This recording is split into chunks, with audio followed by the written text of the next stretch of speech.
Praise the Lord. ஆண்டவரும் இரட்சகருமான இயேசு கிறிஸ்துவின் நாமத்தினாலே அதிகாலை இருட்டோடு வெளியிலே கர்த்தரை தேடி வந்திருக்கிறதான உங்கள் யாவரையும் மீண்டுமாக ஆண்டவராக இயேசு கிறிஸ்துவின் நாமத்தினால் இயேசுவின் வல்லமை ஊழியத்தின் சார்பாகவும் வாழ்த்தி வரவேற்கிறோம். இந்த நாளிலும் கர்த்தருடைய வார்த்தைக்கு ஆதாரமாக சங்கீதங்களின் புஸ்தகம் 34 சங்கீதம் 17 வசனத்தை நாம் வாசிப்போம். சங்கீதம் 34:17. நீதிமான்கள் கூப்பிடும்போது கர்த்தர் கேட்டு அவர்களை அவர்களுடைய எல்லா உபத்திரவங்களுக்கும் நீங்களாக்கி விடுகிறார். நீதிமான்கள் கூப்பிடும்போது கர்த்தர் கேட்டு அவர்களை அவர்களுடைய எல்லா உபத்திரவங்களுக்கும் நீங்களாக்கி விடுகிறார் என்கிறதான இந்த வசனத்தின் ஒரு பகுதியான உபத்திரவங்களுக்கு நீங்களாக்கி விடுகிறார் என்கிறதான காரியத்தை நாம் இந்த நாளிலே தியானிக்க கர்த்தர் நமக்கு உதவி செய்வாராக. உபத்திரவங்களுக்கு, நீதிமான்களுக்கு அநேக உபத்திரவங்கள் உண்டு. அந்த உபத்திரவங்களிலே ஆண்டவர் என்ன செய்கிறாரா, எல்லா உபத்திரவங்களுக்கும் நீங்களாக்கி விடுகிறார். நீதிமான்கள் அந்த உபத்திரவங்களிலே இருக்கும்போது அவர்கள் கர்த்தரை நோக்கி கூப்பிடுகிறார்கள். கர்த்தர் அவர்கள் உபத்திரவங்களுக்கு அவர்களை நீங்களாக்கி விடுகிறார். உபத்திரவங்கள் இந்த பூமியிலே எல்லா மனுஷருக்கும் உண்டு. ஆனால் அந்த உபத்திரவங்கள் எது நிமித்தம் வருகிறது, அதிலிருந்து தேவன் எப்படி விடுவிக்கிறார், நீங்களாக்கி விடுவிக்கிறார் என்று சொல்லி நாம் பார்க்கும் பொழுது ஆதியாகமத்தின் புஸ்தகம் 15 அதிகாரம் 13 வசனத்தை நாம் வாசிக்கும் பொழுது, ஆதியாகமத்தின் புஸ்தகம் 15 அதிகாரம் 13 வசனம், அப்பொழுது அவர் ஆபிரகாமை நோக்கி, உன் சந்ததியார் தங்களுடையது அல்லாத அந்நிய தேசத்திலே பரதேசிகளாய் இருந்து அத்தேசத்தாரை சேவிப்பார்கள் என்றும் அவர்களால் 400 வருஷம் உபத்திரவப்படுவார்கள் என்றும் நீ நிச்சயமாய் அறிய கடவாய். 14 வசனம் சொல்கிறது, இவர்கள் சேவிக்கும் ஜாதிகளை நான் நியாயம் தீர்ப்பேன், பின்பு மிகுந்த பொருள்களுடனே புறப்பட்டு வருவார்கள். இது ஆபிரகாமுக்கு ஆண்டவர் தன்னுடைய சந்ததியார், ஆபிரகாமினுடைய சந்ததியாரை குறித்து சொல்லுகிறதான ஒரு காரியத்தை இந்த பகுதியிலே நாம் வாசிக்கிறோம். இந்த வார்த்தைகளை தேவன் ஆபிரகாமோடு கூட பேசும்போது ஆபிரகாமுக்கு ஒரு பிள்ளை இல்லை. ஆபிரகாமுடைய மனைவியாகிய சாராய்க்கும் பிள்ளை இல்லை. அவருடைய அடிமை பெண்ணை கொடுத்து இஸ்மவேல் பிறந்தானே, அந்த பிள்ளையும் இல்லை. ஆனால் அதற்கு முன்னதாகவே ஆண்டவர் 4 தலைமுறைகளுக்குரியதான காரியங்களை இந்த ஆபிரகாமோடு கூட பேசுகிறதை நாம் பார்க்கிறோம். ஒரு அந்நிய தேசத்திலே உன்னுடைய சந்ததியார் பரதேசிகளாய் போயிருப்பார்கள், அத்தேசத்தாரை சேவிப்பார்கள், அவர்களால் 400 வருஷம் உபத்திரவப்படுவார்கள் என்றும் நீ நிச்சயமாய் அறிய கடவாய். சந்ததி என்று சொல்லுவதற்கு ஒரு பிள்ளை, பேர் சொல்ல ஒரு பிள்ளையும் கூட இல்லை. 75 வயது நிரம்பிய ஒரு மனுஷனுக்கு ஒரு பிள்ளை இல்லை. ஆனால் அவனுடைய பின் சந்ததியார் பட வேண்டிய உபத்திரவங்களை குறித்து ஆண்டவர் ஒரு தெய்வ மனுஷனோடு கூட பேசுகிறார். இது எதை குறிக்கிறது? முதலாவது, தேவ சித்தத்தின்படி நீதிமான்கள் உபத்திரவப்படுவார்கள் என்பதை நாம் அறிந்து கொள்ள வேண்டும். உபத்திரவம் கூட தேவ சித்தமா என்று சொல்லி நாம் நினைக்கலாம். அதுதான் உண்மை, அதுதான் யதார்த்தம். இங்கே நாம் பார்க்கும் பொழுது ஆபிரகாமுக்கு பேர் சொல்ல ஒரு பிள்ளை இல்லை, ஒரு அடிமை பெண்ணின் மூலமாய் கூட பிள்ளை இல்லை. அடுத்த அதிகாரத்திலே தான் நாம் பார்க்கிறோம், ஆகாரின் மூலமாய் இஸ்மவேல் பிறக்கிறது. ஆனால் ஆண்டவர் அவருடைய ஆபிரகாமுடைய குமாரனாகிய ஈசாக்கின் மூலமாய் வரப்போகிற 4ஆம் சந்ததியை குறித்து, 4ஆம் தலைமுறையை குறித்து ஆண்டவர் பேசுகிறார். அவர்கள் உபத்திரவப்படுவார்கள். 1 வருஷம் அல்ல, 2 வருஷம் அல்ல, எத்தனை வருடங்கள்ங்க? 400 வருடங்கள் உபத்திரவப்படுவார்கள். அதை நீ நிச்சயமாய் அறிய கடவாய். தேவ சித்தம் என்று தேவ பிள்ளைகளின் வாழ்க்கையிலே இருக்குமானால், நீதிமானுக்கு வரும் துன்பங்கள், உபத்திரவங்கள் எல்லாவற்றையும் நின்று அவர் நீங்களாக்கி விடுவிக்கிறார் என்று சொன்னால், அந்த உபத்திரவங்கள் தேவ சித்தத்தின்படி நமக்கு அனுமதிக்கப்பட்டது என்பதை நாம் அறிந்து கொள்ள வேண்டும் என்று கர்த்தர் வருவார். உபத்திரவப்படுகிறது பட்டது எனக்கு நல்லது, அதனால் நம்முடைய பிரமாணங்களை கற்றுக்கொண்டேன் என்று சங்கீதம் 189 நாம் வாசிக்கிறோம். பிரமாணங்களை கற்றுக்கொள்வதற்கு தேவ சித்தம் இன்னது என்று நாம் அறிந்து கொள்வதற்கு ஆண்டவர் நம்மை உபத்திரவத்தின் வழியிலே நம்மை நடத்துகிறார். அதோடு அவர் விட்டு விடுகிறாரா என்று சொல்லி பார்க்கும்போது இல்லவே இல்லைங்க. நீங்களாக்கி விடுவிக்கிற தேவன் அந்த உபத்திரவத்தை எப்படி பார்க்கிறார் என்று சொன்னால், யாத்திராகமத்தின் புத்தகம் 3ஆம் அதிகாரம் 7ஆம் வசனத்தை நாம் வாசிக்கும் பொழுது, அப்பொழுது கர்த்தர் எகிப்தில் இருக்கிற என் ஜனத்தின் உபத்திரவத்தை நான் பார்க்கவே பார்த்து, ஆளோட்டிகளின் நிமித்தம் அவர்கள் இடுகிற கூக்குரலை கேட்டேன், அவர்கள் படுகிற வேதனைகளையும் அறிந்திருக்கிறேன் என்று கர்த்தர் மோசையோடு சொல்லுகிறதை நாம் இங்கே பார்க்கிறோம். அதிகாரங்கள் எல்லாம் நாம் வாசித்து பார்க்கும் பொழுது ஒரு கதையை போல நாம் ஆதியாகமத்தின் புத்தகத்தை வாசித்து யாத்திராகமத்துக்குள்ளே நாம் வந்து விடலாம். ரொம்ப இன்ட்ரெஸ்டிங்கா, ரொம்ப சுவாரஸ்யமான கதை போல ஆபிரகாமின் குமாரன் ஈசாக்கு பிறந்த விதம், ஈசாக்கின் குமாரன் யாக்கோபு, யாக்கோபு பிறந்த விதம், அவர் யாக்கோபு ஏசாவினுடைய வாழ்க்கை வரலாறு, இதெல்லாம் இந்த ஆதியாகமத்தின் புத்தகத்திலே வாசித்து, அதன் பின்பு யாக்கோபின் குமாரர்கள், அந்த 12 கோத்திரத்தார், அது யோசேப்பு எகிப்துக்கு விற்கப்பட்டது.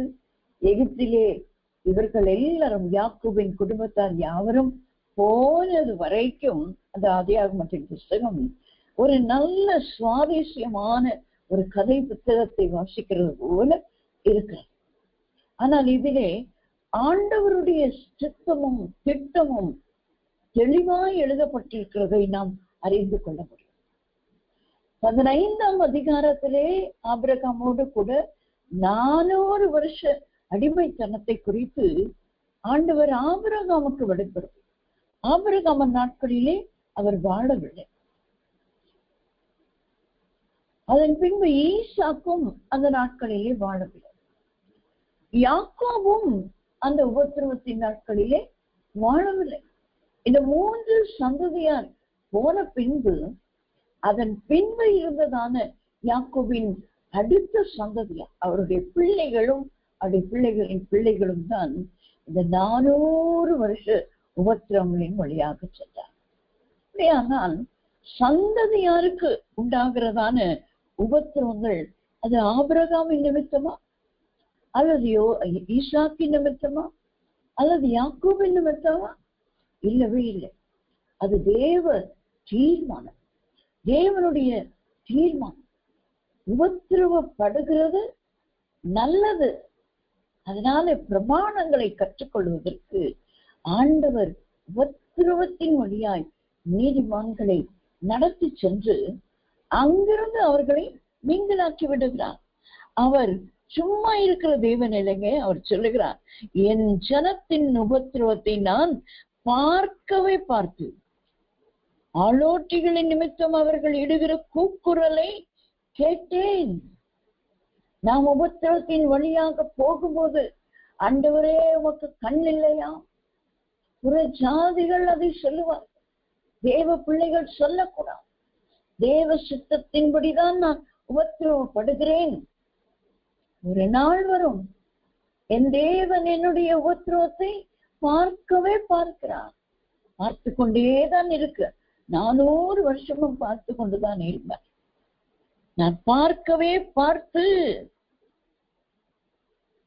அவர்கள் இடுகிற கூக்குரலின் நிமித்தம் நான் அவர்களை கேட்டேன், கூக்குரலை கேட்டேன் என்று சொல்கிறார்.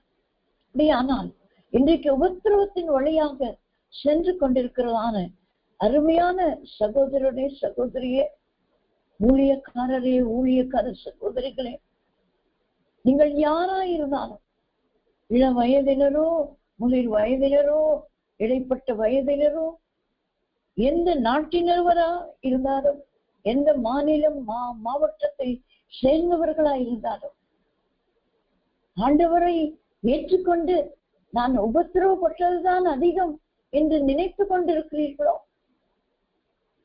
ஆண்டவர் உங்களை பார்க்கவில்லை என்று நினைக்கிறீர்களோ, ஆண்டவருடைய வசனம் சொல்கிறது, நான் அவர்கள் உபத்திரவத்தை பார்க்கவே பார்த்தேன். கண்களிலிருந்தும் காணாத தெய்வம் இல்லைங்க, காதுகளிலிருந்தும் கேட்காத தெய்வம் இல்லை. அவருடைய கண்கள், அவருடைய 7 கண்கள் பூமி எங்கும் சுற்றி திரிவி நம்முடைய உபத்திரவங்களை பார்க்கிற தெய்வம். நம்முடைய உபத்திரவங்களின் நாம் கூப்பிடுகிற அந்த கூக்குரலின் சத்தத்தை கேட்கிற தேவன் என்பதை நாம் மறந்துவிடக்கூடாது. யாத்திராகமம் 4ஆம் அதிகாரம் 31ஆம் வசனத்தை நாம் வாசிக்கும் பொழுது, யாத்திராகமம் 4:31, கர்த்தர் 30 வாசிக்கிறேன். கர்த்தர் மோசேக்கு சொல்லிய சகல வார்த்தைகளையும் ஆரோன் சொல்லி ஜனங்களின் கண்களுக்கு முன்பாக அந்த அடையாளங்களையும் செய்தான். ஜனங்கள் விசுவாசித்தார்கள். கர்த்தர் இஸ்ரவேல் புத்திரரை சந்தித்தார் என்றும் அவர்கள் படும் உபத்திரவங்களை கண்ணோக்கி பார்த்தார் என்றும் அவர்கள் கேட்டபோது தலை குனிந்து தொழுது கொண்டார். ஹல்லேலூயா. கர்த்தர் நம்முடைய உபத்திரவங்களை பார்க்கவே பார்த்து நாம் இடுகிற கூக்குரலை கேட்டிருக்கிறார் என்று இன்றைக்கு கர்த்தருடைய வார்த்தையை போதிக்கிற அடிமையின் மூலமாய் இந்த சத்தம் தேவனிடத்திலிருந்து புறப்பட்டு உங்களிடத்திற்கு வருகிறது. நீங்கள் என்ன செய்ய வேண்டும்? ஐயோ என்று கதறிக்கொண்டீராம். தேவனை தொழுது கொள்ள, தேவனுக்கு நன்றி செலுத்த. ஆண்டவரே, உம்முடைய சித்தம் இல்லாமல் என் வாழ்க்கையில ஒரு சின்ன உபத்திரவம் கூட 4ஆம் தலைமுறையினரின் உபத்திரவத்தை குறித்து, 400 வருஷங்களின் உபத்திரவத்தை குறித்து நீர் ஆபிரகாமோடு கூட பேசினீர். அது உடைய சித்தம். ஆகையால் தான் அதை நீர் வெளிப்படுத்தினீர். நான் செய்ய போகிறதை ஆபிரகாமுக்கு மறைப்பேனோ?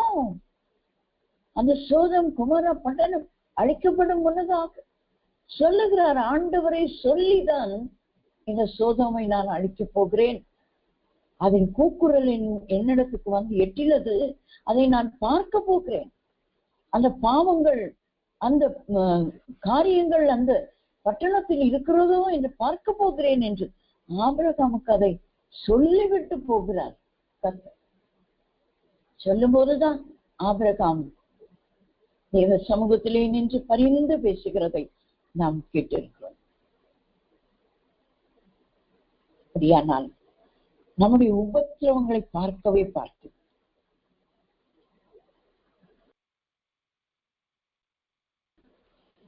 நம்முடைய கூக்குரலை கேட்டு நமக்கு ஒரு விடுதலை நாளை வைத்திருக்கிற தேவனை நாம் என்ன செய்ய வேண்டும்? ஸ்தோத்திரித்து தலைகுனிந்து தொழுது கொண்டார்களாம் இந்த சங்கதியை கேட்டபோது.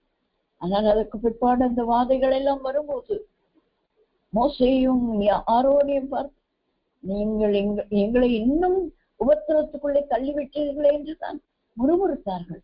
ஆனாலும் இந்த வார்த்தை வந்தபோது கர்த்தர் உங்களை சந்தித்திருக்கிறார், நிச்சயமாகவே உங்களை விடுதலை செய்ய போகிறார், உங்கள் உபத்திரவங்களில் இருந்து உங்களை நீங்களாக்கி விடுவிக்க போகிறார். இந்த வார்த்தை வந்தபோது அவர்கள் கர்த்தரை தொழுது கொண்டார். நாமும் கர்த்தரை தொழுது கொள்ளுகிறவர்களாய் இருப்போம் என்று சொன்னால் ஆண்டவர் குறித்திருக்கிற அந்த நொடி பொழுதிலே, அந்த நேரத்திலே நமக்கு ஒரு விடுதலை கிடைக்கும். எனக்கு மிகவும் பிடித்த ஒரு நல்ல ஒரு வசனம் யாத்ராகமத்தின் புஸ்தகம் 12ஆம் அதிகாரம் 40ஆம் 41ஆம் வசனமும் 51ஆம் வசனத்தையும் வாசிக்கிறேன். யாத்ராகமம் 12 40 41 51. இஸ்ரவேல் புத்திரர் எகிப்திலே குடியிருந்த காலம் 430 வருஷம். 30 வருஷம் யோசேப்பு இருந்தார். ஆகையால் துன்பம் இல்லாத உபத்திரம் இல்லாத காலம். ஆனால் அதன் பின்பு 430 வருஷம் முடிந்த அன்றைய தினமே கர்த்தருடைய சேனைகள் எல்லாம் எகிப்து தேசத்திலிருந்து புறப்பட்டது. 51ஆம் வசனம், அன்றைய தினமே கர்த்தர் இஸ்ரவேல் புத்திரரை அணி அணியாய் எகிப்து தேசத்திலிருந்து புறப்பட பண்ணினார். அந்த 400 வருஷம் முடிந்த அன்றைய தினமே. இதை குறித்து வைத்துக் கொள்ளுங்கள். நான் என்னுடைய வேதாகமத்துல அன்றைய தினமே என்ற நாளை குறித்து வைத்திருக்கிறேன். கர்த்தர் எனக்கும் கூட பல பல பல காரியங்களே ஒரு நாள் வரும்போது அன்றைய தினமே விடுதலை கொடுத்து நீங்களாக்கி விடுவித்திருக்கிறார் என்னுடைய உபத்திரவங்களுக்கு என்று நான் ஒரு ஜீவனுள்ள ஒரு சாட்சி. அதுக்கு பல சாட்சிகள் உண்டு. அதை சொன்னால் நேரம் போதாது. இந்த 400 வருஷம் என்று ஆபிரகாமுக்கு ஆண்டவர் சொன்ன அன்றைய தினமே. அநேகர் இது 430 வருஷம் இருக்கிறதே என்று நினைப்போம். அதற்குதான் அந்த விளக்கம் கொடுத்தேன். 30 வருஷம் யோசேப்பு இருந்த நாட்கள் அவர்களோடு கூட. அந்த 30 வருஷம் அவர்கள் உபத்திரவப்படவில்லை. அவன் மரித்த பின்பு நாம் வாசிக்கிறோம் யாத்ராகமத்திலிருந்து அந்த பார்வோன், அதாவது யோசேப்பு இருந்த நாட்களில் இல்லாத ஒரு ராஜா எழுப்பின போது யோசேப்பை குறித்தோ அவர்கள் செய்த காரியங்களை குறித்தோ அறியாத ஒரு ராஜா வந்தபோது அவன் இந்த இஸ்ரவேல் ஜனங்கள் பெருத்திருக்கிறதையும் அவர்கள் வர்த்திக்க பண்ணப்பட்டிருக்கிறதையும் ஆசீர்வாதமாய் இருக்கிறதையும் பார்த்து பொறாமை கொண்டவனாய்தான் அவரை துன்பப்படுத்த ஆரம்பித்தார். துன்பங்களுக்குள்ளே உபத்திரவங்களுக்குள்ளே அவர்கள் போனார்கள். 400 வருஷம். ஒரு வருஷம் இல்ல, 2 வருஷம் இல்லைங்க, 400 வருஷம் சந்ததியார் உபத்திரவப்பட்டார்கள். ஆனால் ஆண்டவர் குறித்த அன்றைய தினமே ஆண்டவருடைய டைமிங் ரொம்ப பர்ஃபெக்ட் டைமிங். சரியான நேரத்திலே தான் ஆண்டவர் நம்மை விடுவிப்பார்.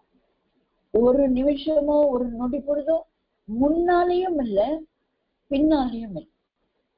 அந்த நேரம் சரியான நேரம் 4:45 என்று சொன்னால் அந்த கரெக்டா 4:45 அந்த முள் அங்க வரும்போது அங்க கரெக்டா அந்த நேரத்துல விடுவிப்பார்.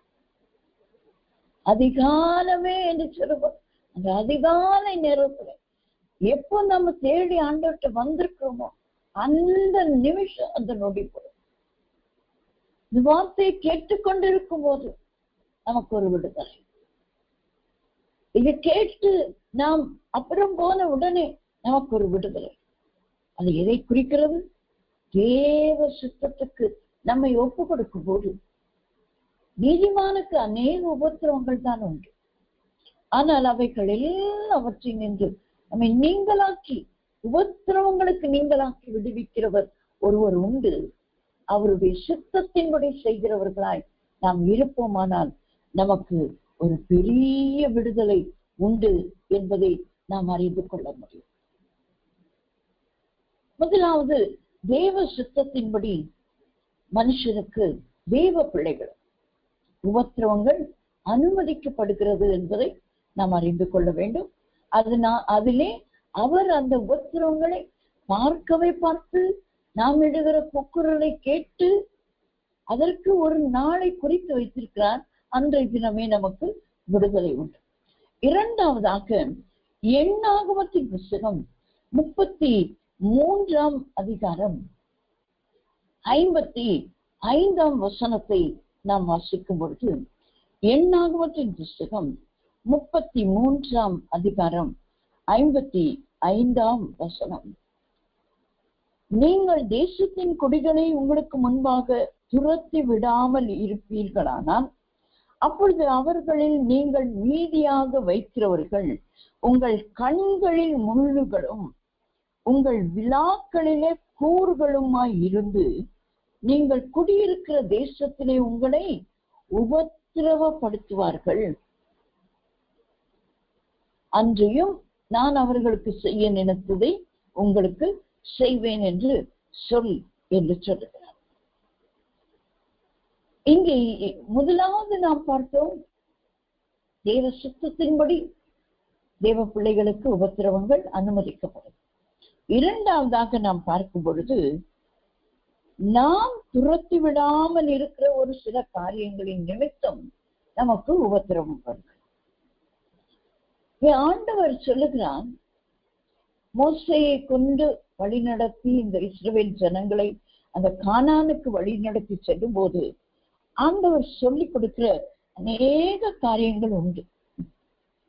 அதுதான் நியாய பிரமாணம் என்று சொல்லி நாம் பார்க்கிறோம். பிரமாணங்கள், இதை செய்ய வேண்டும், இதை செய்யக்கூடாது, இப்படித்தான் நீங்கள் நடக்க வேண்டும், இப்படி நடக்கக்கூடாது என்று ஒவ்வொரு காரியத்தையும் இந்த பிரமாணங்களாக எழுதி அது நியாயமான ஒரு கட்டளைகளாக எழுதி கொடுத்தபடினாலே தான் அது நியாய பிரமாணம் என்று அழைக்கப்படுகிறது.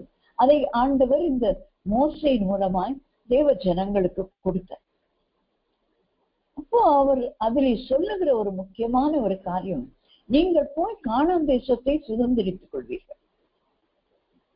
ஏற்கனவே நாம் பார்க்கிறோம், அது கானானியர், எபூசியர், ஏத்தியர் என்று 7 விதமான ஜாதிகளை கொண்ட ஒரு பெரிய விஸ்தாரமான ஒரு தேசம்.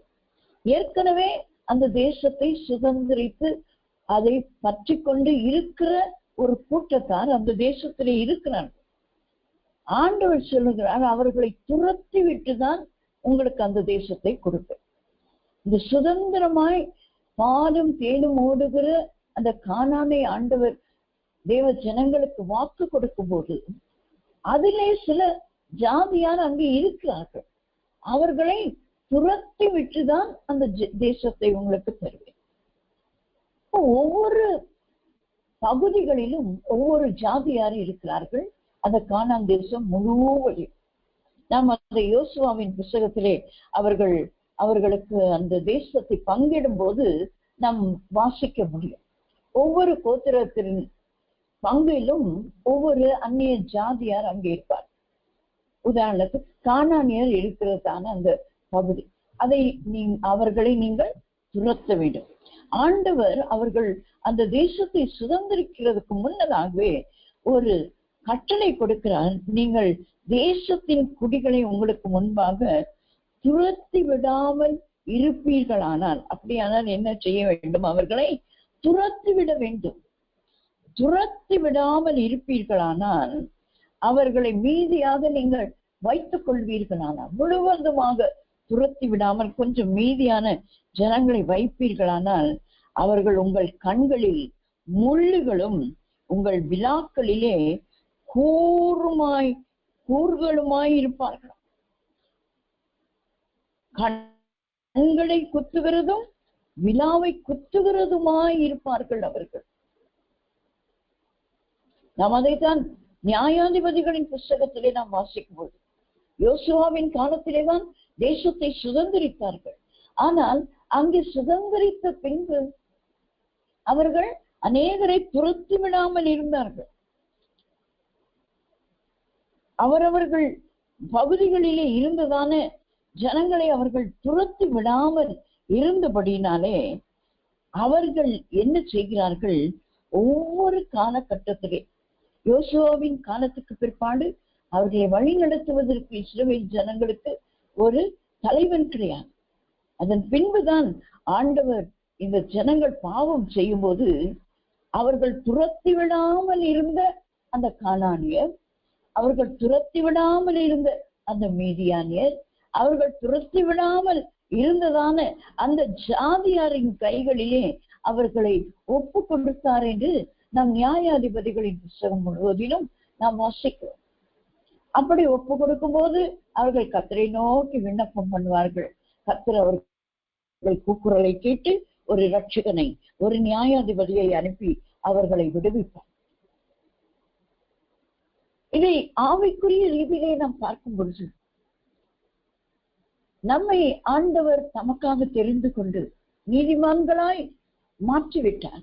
அவருடைய இரத்தத்தினாலே கழுவி நம்மை சுத்திகரித்து தம்முடைய பரிசுத்த ஆவியானவரை நமக்கு கொடுத்து நம்மை பரிசுத்தத்திற்குள்ளும் சத்தியத்திற்குள்ளும் வழி நடத்துவதற்கு ஆவியானவரின் துணையையும் நமக்கு கொடுத்து விட்ட பின்பும் நம்மில் உள்ள அநேக ஜாதிகளை நாம் துரத்தி விடாமல் இந்த 7 விதமான ஜாதிகளுக்கு 7 விதமான குணாதிசயங்கள் நம்மிலே காணப்படுகிறதை நாம் சொல்ல முடியும். அது ஒரு தனி சப்ஜெக்டாகவே போகும். அது ஒரு ஆழ்ந்த ஒரு வேத பாடம்.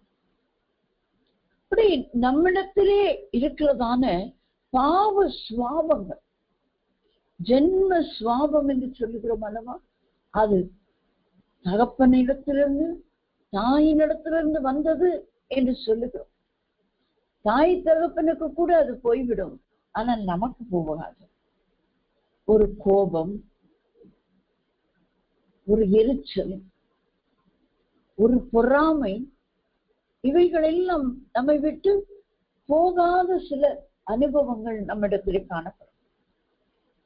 அதைதான் ஆண்டவர் சொல்கிறார், நீங்கள் இந்த ஜாதியாரை துரத்தி விடாமல் இருந்தால் அவர்கள் உங்கள் கண்களுக்கு கண்ணி, முள், விழாக்களை குத்துகிற கூர். வியாதிகள் மனுஷனுக்கு வருகிறதற்கு அநேக காரணங்கள் உண்டு. அதிலே நாம் விட முடியாதிருக்கிற பாவ சுவாபங்களும் ஒன்று. அநேக காரணங்கள் உண்டு. ஆகியதான் சங்கீதம் 103 நாம் வாசிக்கிறோம், அவர் உன் அக்கிரமங்களை எல்லாம் மன்னித்து. கிரமம் அல்லாததெல்லாம் அக்கிரமம். கிரமமாய் நான் பேசாவிட்டால் நான் அக்கிரமக்காரி.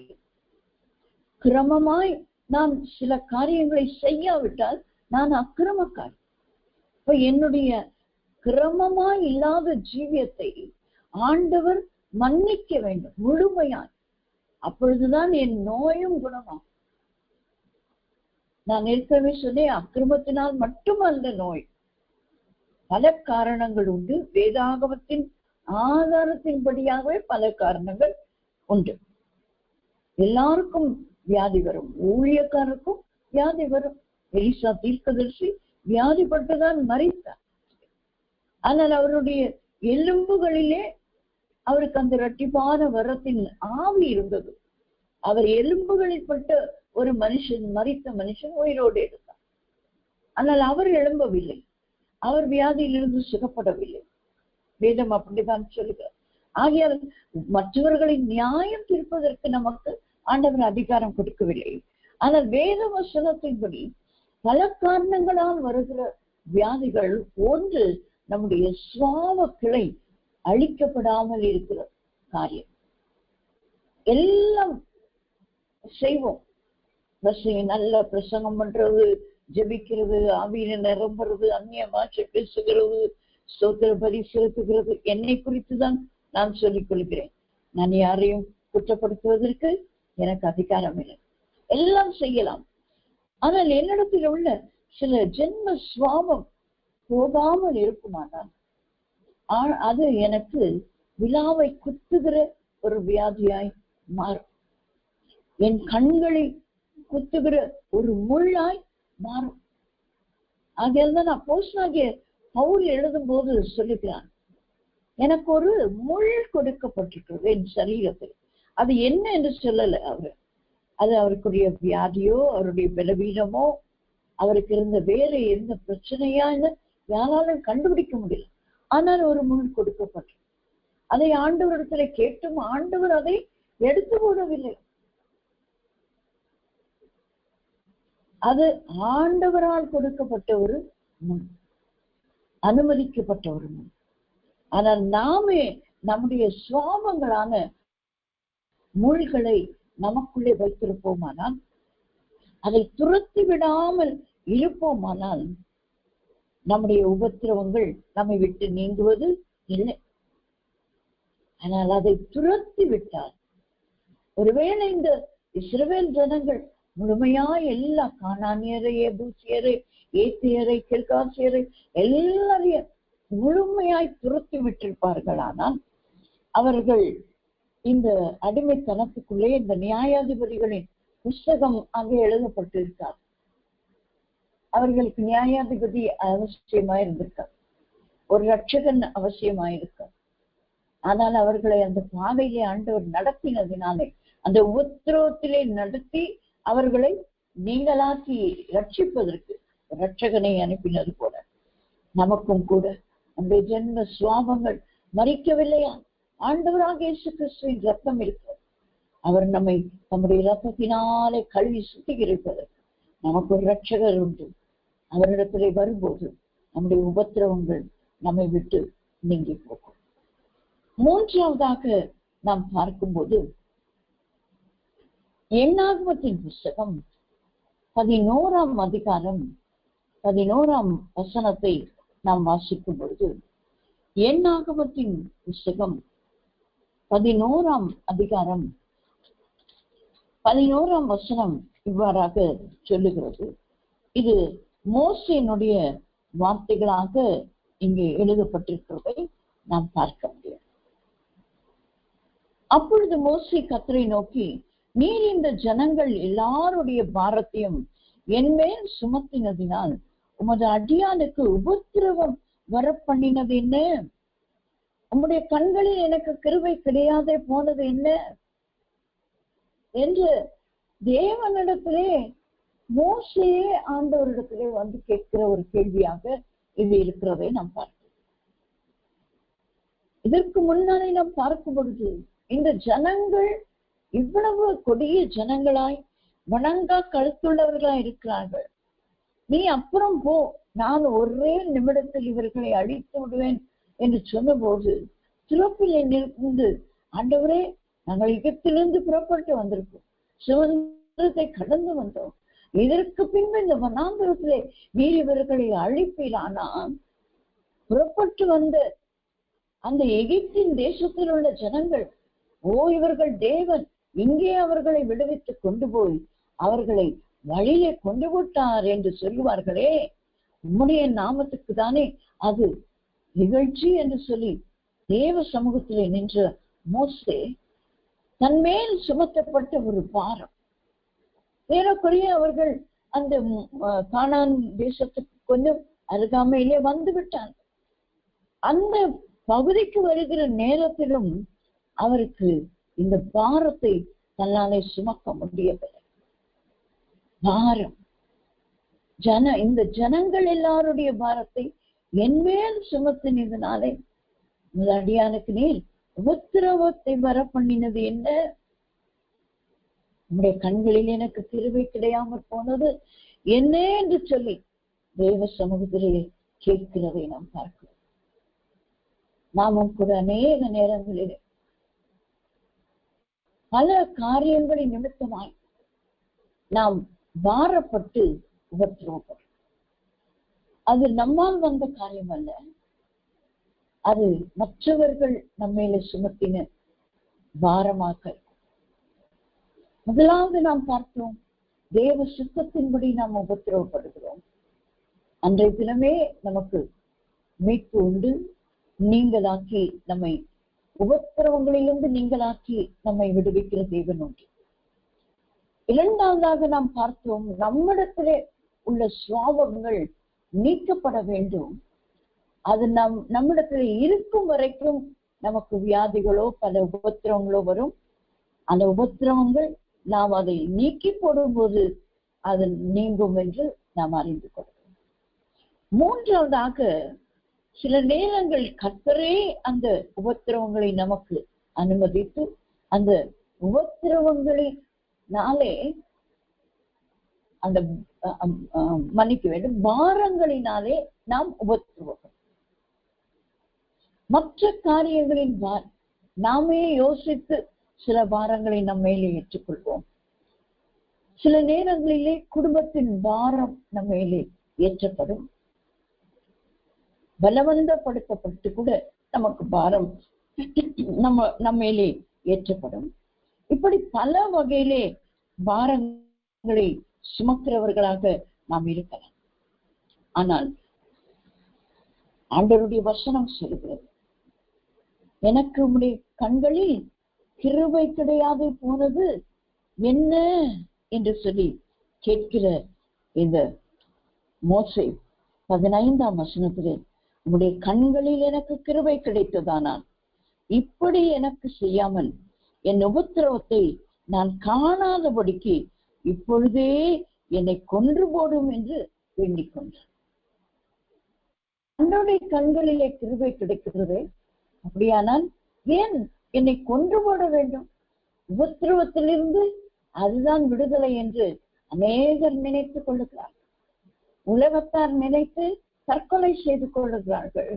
தேவ பிள்ளைகளும் தங்கள் மேலே வந்த பாரத்தின் நிமித்தமா, கடன் பாரமாக இருக்கலாம், குடும்பத்தின் பாரமாக இருக்கலாம், குடும்பத்திலே நடைபெற்ற குழப்பங்களின் பாரங்களாக இருக்கலாம், அல்லது சொந்த பந்தங்களாலே நெருக்கப்பட்ட பாரங்களாயிருக்கலாம். அதையெல்லாம் சுமந்து சுமந்து சுமந்து ஒரு நாள் வரும்போது, ஐயோ இதற்கு மேல இந்த பாரத்தை எல்லாம் சுமக்க முடியவில்லையே, ஆண்டவரே உடைய கண்களில் எனக்கு தயை கிடைக்கவில்லையே, கிருபை கிடைக்கவில்லையே என்று நாம் ஏங்கி தவித்து கடைசி முடிவு, நீர் என்னை கொண்டு போடும், நான் மறிக்கிறேன் என்று அநேகர் ஆண்டவரிடத்திலே சொன்னது உண்டு. நானும் சொன்னவள் தான். நான் அதற்கு விதிவிலக்கு அல்ல. என்னால் தாங்க முடியாத உபத்திரவங்கள் வரும். ஆண்டவரே, நான் ஜீவிப்பதை காட்டிலும் என் சமூகத்துக்கு வருவது நல்லது அல்லவா? என்னை நீர் எடுத்துக்கொள்ள மாட்டீரா? ஆனால் தேவன் எடுத்துக்கொள்ளுகிறதில்லை. அப்போஸ்தலனாகிய பவுலினிடத்தில் அந்த முள்ளை எடுக்கவில்லை. என் கிருபை உனக்கு போதும், உன் பலவீனத்தில் என் பலன் பூரணமாய் விளங்கும் என்று தான் சொன்னார். அதுபோல இதை கேட்கிறதான தேவ பிள்ளைகளே, எந்த பாரத்தினாலே நீங்கள் பாரம் சுமந்து தேவ சமூகத்திலே இன்றைக்கு வந்திருக்கிறீர்கள்? கடன் பாரமா, அல்லது குடும்பத்தின் குழப்பங்களின் பாரமா, ஊழியத்திலே பாரமா? ஊழியம் செய்கிறவங்க நல்லா செய்யறாங்க என்று சொல்லுங்க, அவர்களுக்கும் பல பாரங்கள் உண்டு. பாரமா? என்ன பாரம்? வேலை ஸ்தலத்திலே பாரமா? எந்த பாரத்தை சுமந்து கொண்டு வருகிறீர்கள்? ஆண்டவரிடத்துல கேளுங்க, கண்களில் எனக்கு தயவு கிடைக்கட்டும், கிருபை கிடைக்கட்டும் ஆண்டவரே. அவர் கிருபை கொடுத்தால் போதுங்க, நாம் எல்லா உபத்திரவங்களில் நின்று நீங்களாக்கி ரட்சிக்கப்படுவோம். அப்படிப்பட்டதான கிருபையை இந்த நாளிலே நாம் ஒவ்வொருவருக்கும் தந்திருவாராக. நாம் உபத்திரவப்பட்டது நல்லது. அதனால் பிரமாணங்களை நான் கற்றுக்கொண்டேன். இந்த சங்கீதம் 119 முழுமையுமே நாம் பார்க்கும் பொழுது வேத வசனம் தான் அந்த சங்கீதக்காரனை பலப்படுத்தினதினாலே அவர் சொல்லுகிற வார்த்தைகளை சொல்லி நான் முடிக்கிறேன். 119ஆம் சங்கீதம் 75ஆம் வசனம் சொல்லுகிறது, கர்த்தாவே, உமது நியாய தீர்ப்புகள் நீதி உள்ளது என்றும் உண்மையின்படி என்னை உபத்திரவப்படுத்தினீர் என்றும் அறிவேன். ஆண்டவர் தம்முடைய உண்மையின்படிதான் நம்மை உபத்திரவப்படுத்துகிறார். ஆகையால் என்ன செய்கிறாராம்? 107ஆம் வசனம் 119ஆம் சங்கீதம், நான் மிகவும் உபத்திரவப்படுகிறேன், கர்த்தாவே உம்முடைய வசனத்தின்படியே என்னை வீழ்த்தியும். 153ஆம் வசனம், என் உபத்திரவத்தை பார்த்து என்னை விடுவியும், உமது வேதத்தை மறவேன். ஆகையால் கர்த்தருடைய கிருபையும் இந்த வேத வசனமும் தான் நம்மை நம்முடைய உபத்திரவங்களிலிருந்து நம்மை நீங்களாக்கி விடுவிக்கிறதா இருக்கு. கர்த்தர் நம்முடைய உபத்திரவங்களிலிருந்து நம்மை நீங்களாக்கி ரட்சிக்க நாம் மறந்து விட வேண்டாம். வேத வசனமும் அவருடைய கிருபையும் நம்மோடு கூட இருக்குமானால் நமக்கு எப்படிப்பட்ட உபத்திரவம், அது தேவ சித்தத்தின்படி வருகிற உபத்திரவமாயிருந்தாலும், நம்முடைய சுவாப கிளைகள் ஒடிக்கப்படாமல் இருக்கிற உபத்திரவமாயிருந்தாலும், ஆண்டவருடைய கிருபை இருந்தால் நாம் ரட்சிக்கப்படுகிறோம், நம்முடைய சுவாபங்கள் மாற்றப்படும். மூன்றாவது, நாம் பாரம் சுமத்தப்பட்டவர்களால் இருப்போமானால் அந்த பாரத்தினால் வந்த உபத்திரவத்தையும் நீங்களாக்கி ரட்சிக்க நம்மை உயிர்ப்பிக்கிற வேத வசனம், அது கிருபையும் நமக்கு போதுமானதா இருக்கிறது. அது நிமித்தமாய் நம்மை உயிர்ப்பித்து நம்முடைய உபத்திரவங்களிலிருந்து நம்மை நீங்களாக்கி ரட்சிக்க வல்லவரிடத்திலே நம்முடைய ஜீவியத்தை ஒப்பு கொடுத்து இந்த வேளையிலே நாம் செபிப்போம். எங்களை அதிகமாய் நேசிக்கிறீங்க நல்ல பிதாவே, தர்மையான கால வேளைக்காக நமக்கு நன்றி சொல்லுகிறோம். எங்கள் உபத்திரவங்களிலிருந்து எங்களை நீங்களாக்கி விடுவிக்கிற தேவ நீர் ஒருவர் தான் ஆண்டவர். உடைய கிருபை, உடைய வசனம் எங்களை உயிர்ப்பிக்கட்டும். எங்களை எல்லா உபத்திரவங்களில் நின்றும் நீங்களாக்கி ரட்சித்துக் கொள்ள தாழ்த்தியுடைய கரத்தில் ஒப்பு கொடுக்கிறோம். மீட்பர் இயேசுவின் நாமத்தில் ஜெபிக்கிறோம் நல்ல பிதாவே. ஆமென், ஆமென்.